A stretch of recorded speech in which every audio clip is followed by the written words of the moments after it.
Hello students, स्वागत है आपका आपकी अपने YouTube channel physics bye Vipin Dhiman में।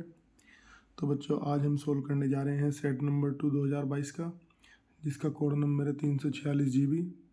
और इसमें जो पहला प्रश्न है वो है अर्धचालक में संयोजी बैंड और चालन बैंड के बीच का ऊर्जा अंतराल कितना होता है। तो ये 1 इलेक्ट्रॉन वोल्ट होता है। ये आपने अर्धचालक वाले चैप्टर में पढ़ा होगा। हाइड्रोजन परमाणु की दो उत्तरोत्तर कक्षाओं में इलेक्ट्रॉनों के कोणीय संवेग में कितना अंतर होता है। उत्तरोत्तर मतलब एक के बाद एक जो कक्षाएं होती हैं। तो बोर के परमाणु सिद्धांत का पहला पॉइंट है कि जो कोणीय संवेग होता है वो h/2π का पूर्ण गुणज होता है। पूर्ण गुणज मतलब h/2π के गुणांक में होगा। मतलब पहली कक्षा का h/2π है तो दूसरी का 2h/2π, तीसरी का 3h/2π ऐसा होगा। तो दो कक्षाओं के बीच का अंतर कितना होगा, h/2π। तो इसका उत्तर ये है। इसका ज्ञ हमारे कोर्स में नहीं है। फिर ज्ञ पे आ जाते हैं। तो विद्युत चुम्बकीय स्पेक्ट्रम में रेडियो आवर्ती का परास कितना होता है। तो ये 3×10⁶ से लेकर 3×10⁻10 साइकिल प्रति सेकंड या हर्ट्ज इतना होता है। इसके बाद जो नेक्स्ट क्वेश्चन है इसका अंग है। इसमें है 200 ओम प्रतिरोध और 1 हेनरी प्रेरकत्व के श्रेणी संयोजन पर प्रत्यावर्ती वोल्टता इतनी है। तो V और I के बीच का कलांतर पूछ रहा है। तो आप अगर ध्यान से देखेंगे तो इसमें प्रतिरोध लगा है और एक इसमें जो है प्रेरक लगा है। तो ये RL परिपथ है।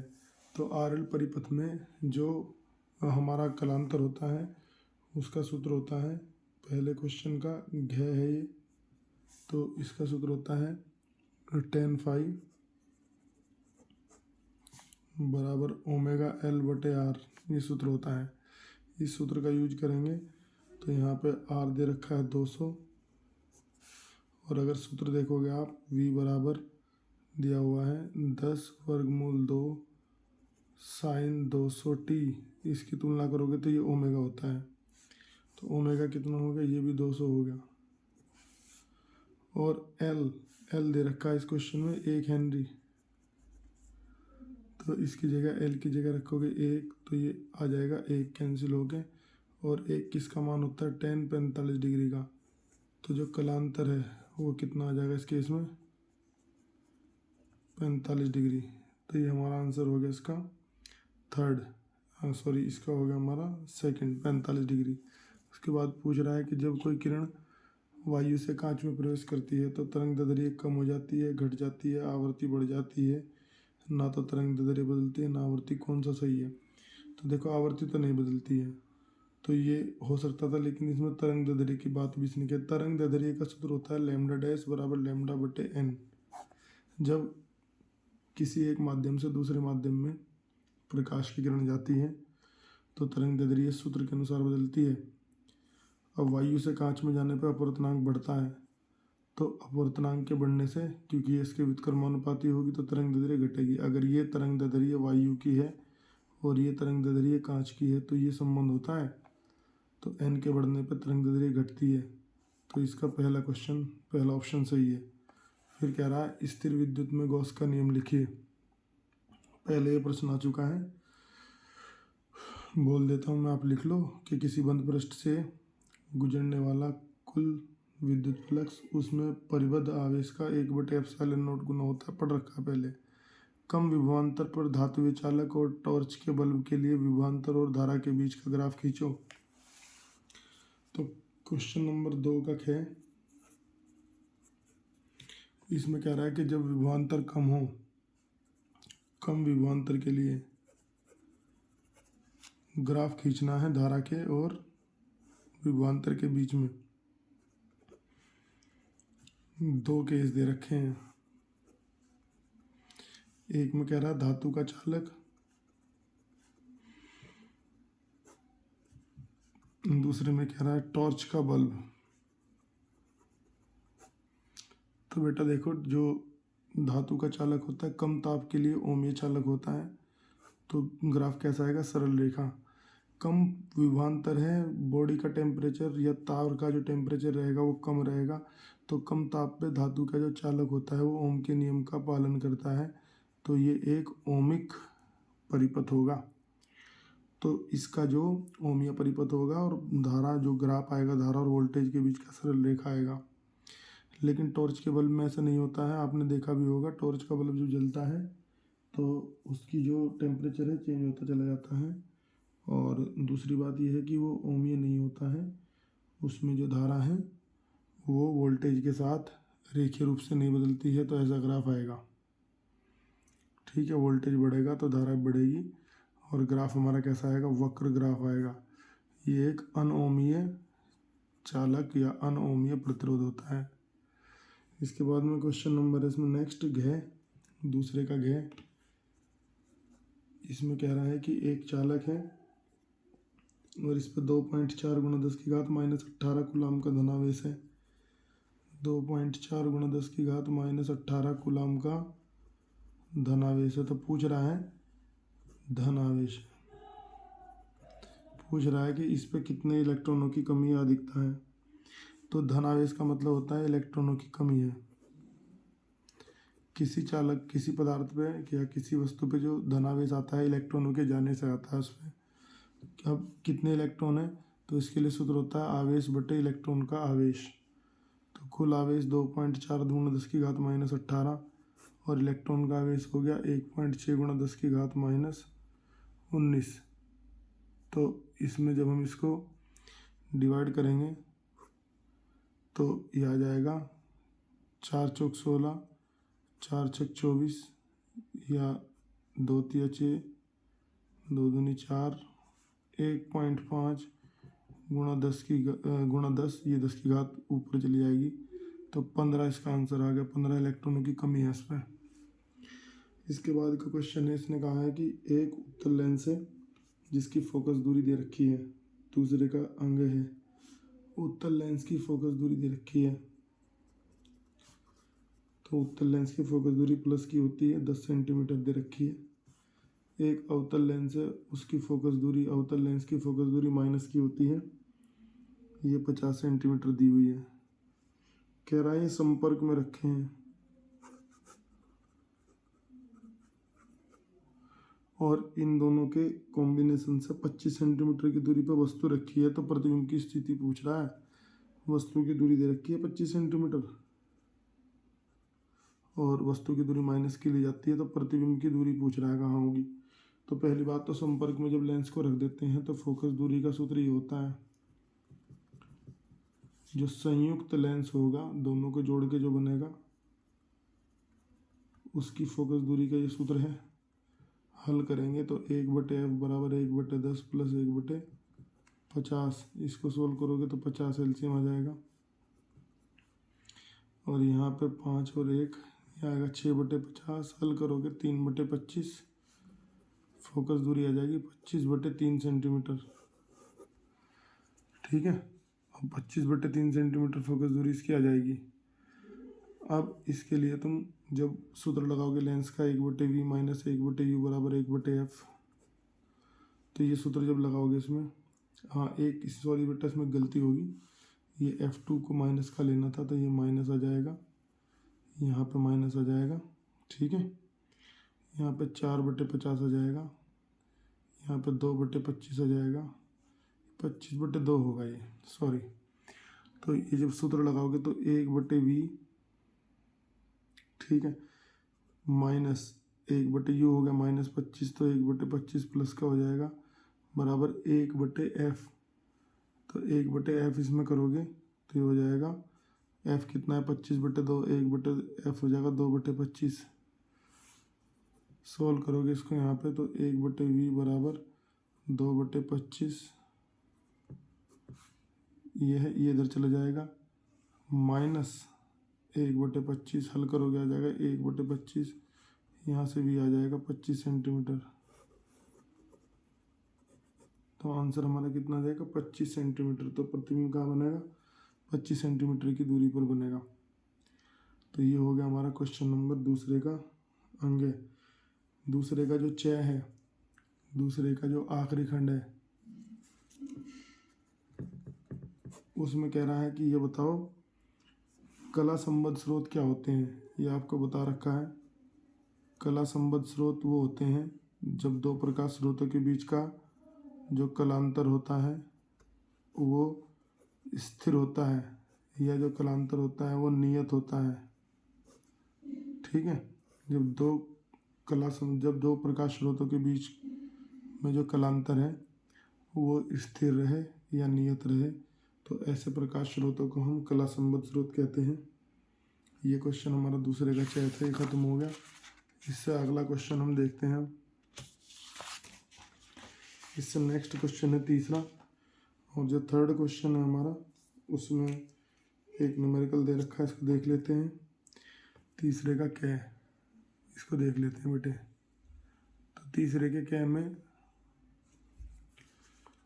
क्वेश्चन नंबर 3 का क्या है, इसमें कहा है कि एक द्विउत्तल लेंस है जिसकी त्रिज्या 15 सेंटीमीटर है और दूसरी त्रिज्या दे रखी है 30 सेंटीमीटर। द्विउत्तल लेंस, द्विउत्तल का मतलब है दोनों पृष्ठ उत्तल है। तो पहला पृष्ठ ये हो गया तो इसकी त्रिज्या इधर की तरफ होगी, ये प्लस की होगी।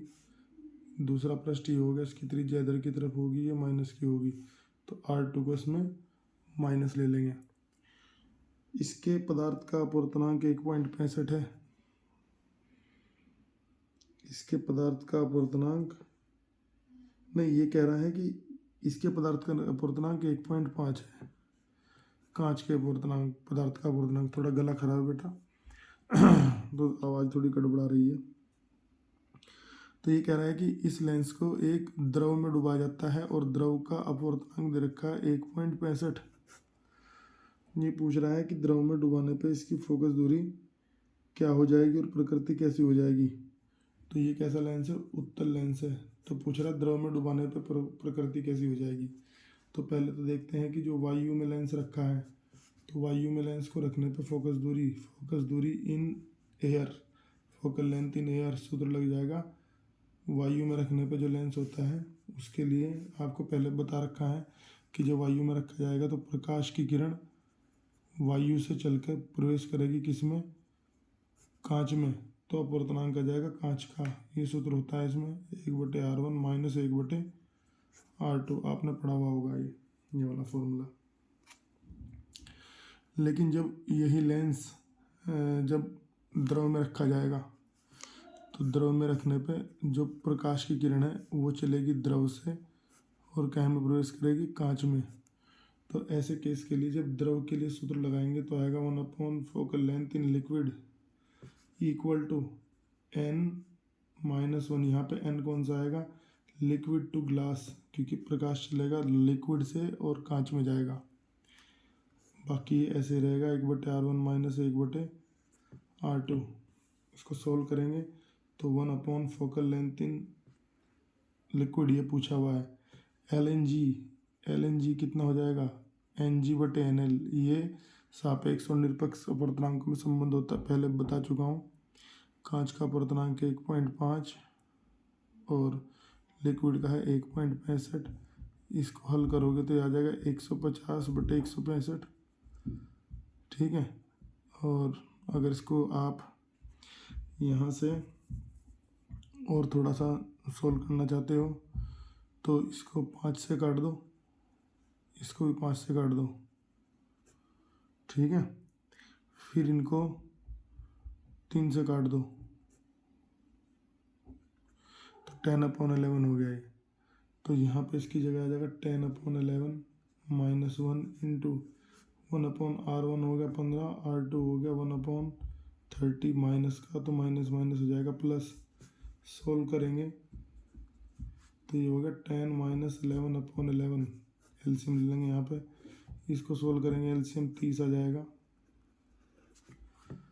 आगे बढ़ेंगे तो ये हो जाएगा माइनस का 1/11 और यहाँ ब्रैकेट में आ जाएगा 3/30। इसको सोल्व करेंगे तो ये हो जाएगा माइनस का 1/110। तो फोकल लेंथ इन लिक्विड आ जाएगी माइनस की 110 सेंटीमीटर। ठीक है, और ये कैसा लेंस हो जाएगा, माइनस की फोकस दूरी होती है उत्तल लेंस की। तो जो प्रकृति हो जाएगी लेंस की वो कैसी हो जाएगी, अवतल हो जाएगी। ठीक है, इसके बाद में नेक्स्ट क्वेश्चन देखते हैं। ये कह रहा है परमाणु के बोर मॉडल की अभिगति लिखिए। क्वेश्चन नंबर 3 का ख, 3 का ख, बोर का जो परमाणु मॉडल होता है उसकी अभिग्रहित लिखिए, अभिग्रहित, पोस्टुलेट्स बोलते हैं इंग्लिश में। तो ये मैं पहले से करा चुका हूँ। अब इसके बाद क्या देखते हैं, इससे पहले वीडियोस देखोगे तो मिल जाएगा।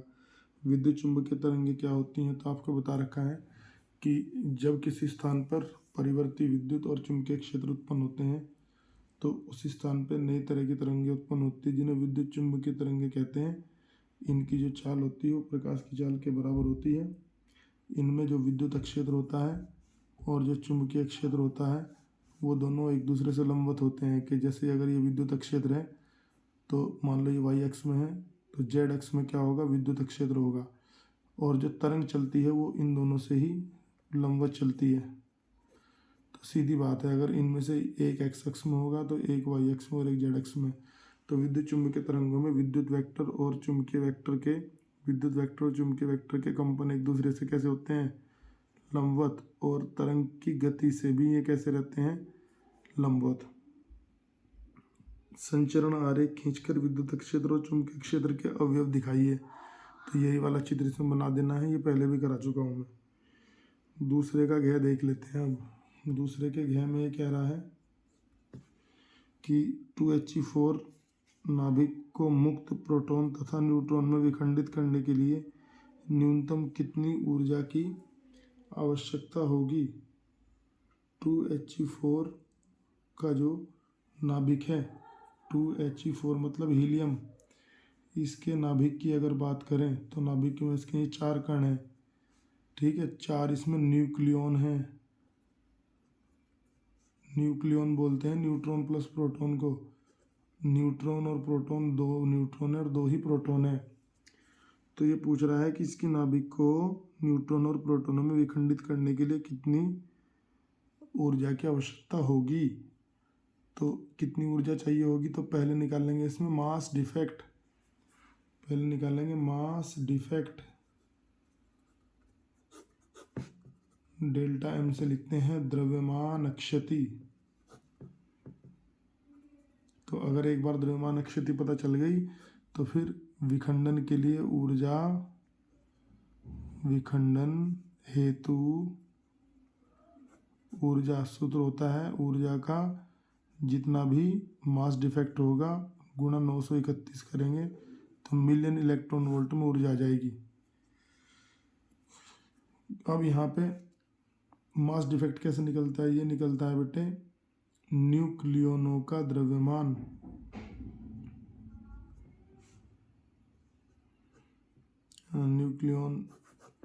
न्यूक्लियॉन्स का द्रव्यमान माइनस न्यूट्रॉन प्लस प्रोटॉन का द्रव्यमान। मतलब नाभिक के अंदर जो माइनस नाभिक का द्रव्यमान, सॉरी माइनस नाभिक का द्रव्यमान। तो इस नाभिक के अंदर कितने न्यूट्रॉन है कितने प्रोटॉन है, पहले तो उनका द्रव्यमान निकाल लेते हैं। देखो इसमें है 2 गुणा न्यूट्रॉन का द्रव्यमान, तो न्यूट्रॉन के द्रव्यमान को मैं mn लिख लेता हूँ, प्लस 2 ही है प्रोटॉन तो 2 गुणा 1 प्रोटॉन का द्रव्यमान माइनस नाभिक का कुल द्रव्यमान। अब देख लेते हैं बेटे 2 गुणा 1 न्यूट्रॉन का द्रव्यमान इसने दे रखा है बेटे, 1 न्यूट्रॉन का द्रव्यमान दे रखा है, 1 मिनट देख लेते हैं जरा कितना दे रखा है, 1.0086665। और प्रोटॉन की जगह लिख रखा है इसने हाइड्रोजन परमाणु, ठीक है। तो हाइड्रोजन प्रोटियम मतलब तो प्रोटॉन ही है ये, इसका दे रखा है 1.007825, ठीक है। तो ये आ गया दोनों का इनका। और माइनस नाभिक, हीलियम नाभिक का द्रव्यमान दे रखा 4.002603। ऐसे क्वेश्चन पहले करा चुका हूँ। इसे हल करके जो भी आएगा उसे 931 से गुणा करेंगे और 931 से गुणा करने के बाद आपका इसका यही उत्तर आ जाएगा जो दे रखा है 28.296। Million electron volt. ये आंसर आ जाएगा। सेम क्वेश्चन पहले आया हुआ है, तो आप लोग इसको देखेंगे जो प्रीवियस वीडियोस हैं हमारी, तो मिल जाएगा। ये क्वेश्चन रिपीट हुआ है। तो अब आपको जो बच्चे लगातार पढ़ रहे हैं उन्हें समझ में आ रहा होगा कितने क्वेश्चन रिपीट होते हैं। इससे जो नेक्स्ट क्वेश्चन है, पार्ट हो गया हमारा डी, खंड द। इसमें इसने कहा है कि क्वेश्चन नंबर 4, प्रिज्म के अपवर्तनांक का सूत्र n बराबर sine a plus delta m बटे 2 बटे साइन a बटे 2। प्रिज्म के अपवर्तनांक का सूत्र सिद्ध करो। इसका प्रूफ करना है। ये मैं पहले करा चुका हूँ, दोबारा नहीं कराएंगे। इसका ही है। इसमें कह रहा है कि 50 वाट और 100 वोल्ट लैंप को, एक बल्ब है 50 वाट और 100 वोल्ट का। पूछ रहा इसे जो है 200 वोल्ट और 50 हर्ट्ज की एसी से चलाना है। इसे एक एसी से चलाना है जो कितनी है, 200 वोल्ट की है और 50 हर्ट्ज उसकी जो है फ्रीक्वेंसी है। तो पूछ रहा है कि इसे इससे चलाने के लिए, अब देखो ये 200 वोल्ट से चला रहे हैं और ये कितनी वोल्टेज ले सकता है, 100 वोल्ट। तो बेटे 200 की 200 वोल्ट, अगर ये 200 वोल्ट का ही होता तब चला सकते थे, लेकिन ये 100 वोल्ट का है। तो हमें इसके श्रेणी क्रम में यहाँ पे प्रतिरोध वगैरह कुछ जोड़ना पड़ेगा। इसने क्वेश्चन में दे रखा है कि इसके श्रेणी क्रम में कितना संधारित्र जोड़ना पड़ेगा। तो ये श्रेणी क्रम में क्या जुड़वा रहा है, श्रेणी क्रम में जुड़वा रहा है इसकी धारिता। तो सीधी बात है, ये जो 200 वोल्ट है इससे चलाने के लिए यहाँ पे जो संधारित्र है वो हमें जोड़ना पड़ेगा, क्योंकि जो एक्स्ट्रा 200 वोल्ट की वोल्टेज है वो यहाँ पे जाएगी। तो ये पूछ रहा है कितनी वोल्टेज का होना चाहिए ये। तो ये बिल्कुल आसानी से आप इस क्वेश्चन कर सकते हो। इसके लिए क्या करना पड़ेगा, पहले देखना पड़ेगा बल्ब कितनी धारा ले सकता है। तो धारा निकालने के लिए बल्ब की सूत्र लगता है P बराबर VI से I बराबर P बटे V। तो P हो गया 50, V हो गया 100। कितनी धारा ले सकता है, 0.5 एम्पियर की धारा ये ले सकता है। तो दूसरा फिर देखेंगे इसका प्रतिरोध कितना है बल्ब का, या इसने लैंप बोला है तो एक ही बात है, लैंप का प्रतिरोध। फिर प्रतिरोध निकालने के लिए सूत्र P बराबर V² अपॉन R से R बराबर V² अपॉन P। तो V² हो गया 100 का स्क्वायर, तो 100 गुणा 100 और बटे P कितने हो गए 50। इसको हल करेंगे तो ये आ जाएगा 200 ओम।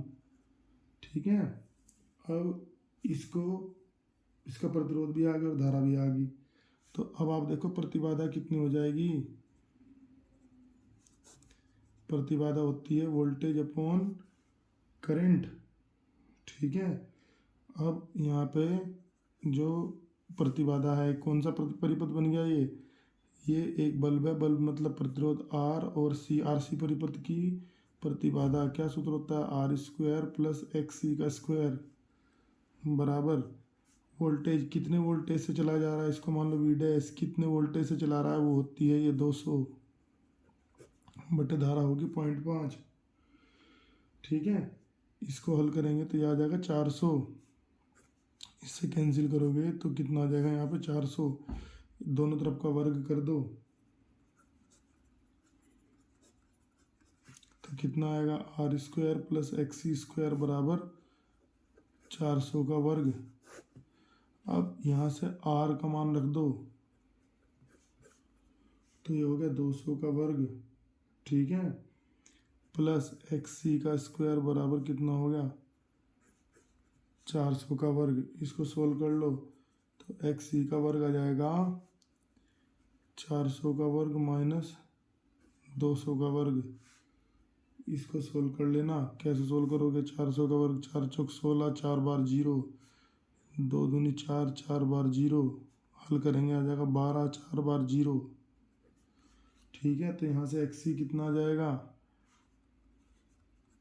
XC आ जाएगा √12 गुणा 100। √12, इसको √12 को हल करोगे तो √12 कितना आ जाएगा, 2 वर्ग स्क्वायर रूट 3 इंटू 100। और ज़्यादा हल करो, 2 गुणा 1.732 2 गुणा 100। ठीक है। इसको सोल्व कर लेंगे। और सोल्व करके फिर एक्स सी का मान रख देंगे, होता है 1/ओमेगा c। ठीक है, कितना होता है 1/ओमेगा c। ये बराबर हो गया यहाँ पे कितना, 2 गुणा 1.732 गुणा 100, और यहाँ से c आ गया 1/ओमेगा गुणा, इसको नीचे ले आओ इधर, इसको इधर नीचे ले आओ। ठीक है, तो कितना बन जाएगा, c बराबर 1/ओमेगा गुणा 2 गुणा 1.732 गुणा 100, और यहाँ पे ओमेगा का मान रख देंगे 1/2πf होता है, गुणा 2 गुणा 1.732 गुणा 100। इस पूरे को गुणा भाग कर लेंगे, उसमें टाइम ख़राब नहीं करते हैं, आप गुणा भाग कर लेना। तो गुणा भाग करके ये आएगा 9.2 गुणा 10⁻⁻6 फैरेड। इसको लिख सकते हैं 9.2 माइक्रो फैरेड। ऐसा ही मिलता जुलता क्वेश्चन एक पहले भी आया था, तो ये मैंने आपको करा दिया। इससे नेक्स्ट क्वेश्चन कोर्स में नहीं है, उससे नेक्स्ट क्वेश्चन है, रेल की 2 पटरियां आपस में ज़मीन से पृथककृत हैं। पृथककृत मतलब अलग अलग हो रखी हैं, ज़मीन से उनके बीच में गैप है। तो इस क्वेश्चन को देख लेते हैं पहले क्या है पूरे क्वेश्चन को। तो इसने कहा रेल की 2 पटरियां हैं, उनके बीच में थोड़ा सा गैप है। ठीक है, और ये जो पटरियां हैं, अब इसने कहा है कि इनके बीच में, मान लो ये ट्रेन की पटरियां हैं, क्वेश्चन नंबर होगा 4 का घ। ये ट्रेन की पटरियां हैं। ठीक है, अब इसने कहा है कि इन पटरियों के बीच में 180 किलोमीटर प्रति घंटा की चाल से एक ट्रेन जोड़ रही है। तो ट्रेन के, मान लो ये ट्रेन के पहिए हैं और ये होगा ट्रेन का एक्सल। एक्सल मतलब धुरी जो पहियों को जोड़ती है। तो ये कितनी स्पीड से दौड़ रहे हैं बेटे, 180 किलोमीटर प्रति घंटा। इसको 180 को 5/18 से गुणा करेंगे तो आ जाएगा 50 मीटर प्रति सेकंड। ये चाल आ गई।